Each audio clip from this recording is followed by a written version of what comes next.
Бугарија не може да даде зелено светло за почеток на преговори на Македонија со Европската Унија.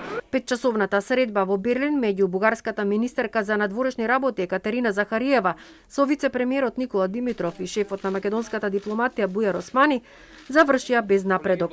Средбата се одржа со посредство на германскиот министер за надворешни работи Хајко Мас и министерот за Европа Михаел Рот.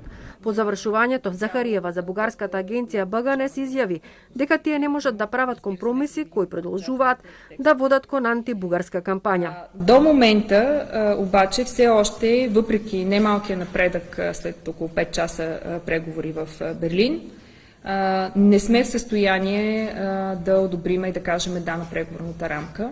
Захариева тврди дека има проблеми со исполнувањето на договорот за добрососедство од 2017 година. Инсистира во преговарачката рамка да биде вметнато дека Македонија се откажува од тврдењата за македонско малцинство во Бугарија. Работиме на отстранување на преостанатите барања на Бугарија во преговарачката рамка, кои што се врзани со гаранции, со одобрение за действување за исполнување на договорот од 2017.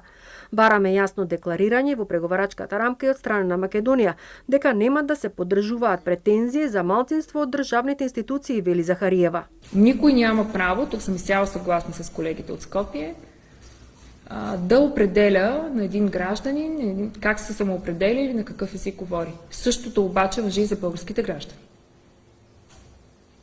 Няма как някой да принуди българските граждани да си мислят, че този език е различен от нашия. За това бяхме намерили формулата 2017 година. Но македонската влада верува дека историските прашања кои се дел од заедничка историја можат да се решат низ мешовитата комисија, а решенијата ќе ги јакнат пријателството и соработката меѓу двете земји.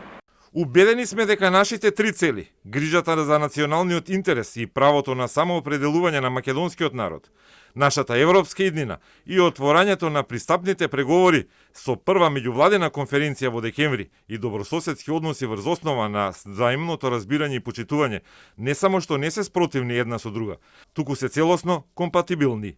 Председателот на Комисијата за надворешни работи Антонио Милошовски бара собранието да изгради заеднички национален став по однос на заканата од вето од бугарска страна. Закажа седница за утре на која ќе се расправа за ова прашање, но се сомнева дека на неа нема да присуствуваат претениците од СДСМ и ДУИ. Овој меморандум, според мене, е историски анахронизам кој што само ги зголемува тензиите помеѓу македонскиот и бугарскиот народ. А за жал, македонскиот државен врв нема способност да изгради заедничка национална црвена линија во македонското собрание и истата да ја браниме сите, без разлика на која партија припаѓаме. Премиерот Заев треба да оствари средба со Борисов најдосна до 10 ноември, непосредно пред почетокот на Берлинскиот самит, на кој ќе се знае конечниот епилог од преговарачкиот процес.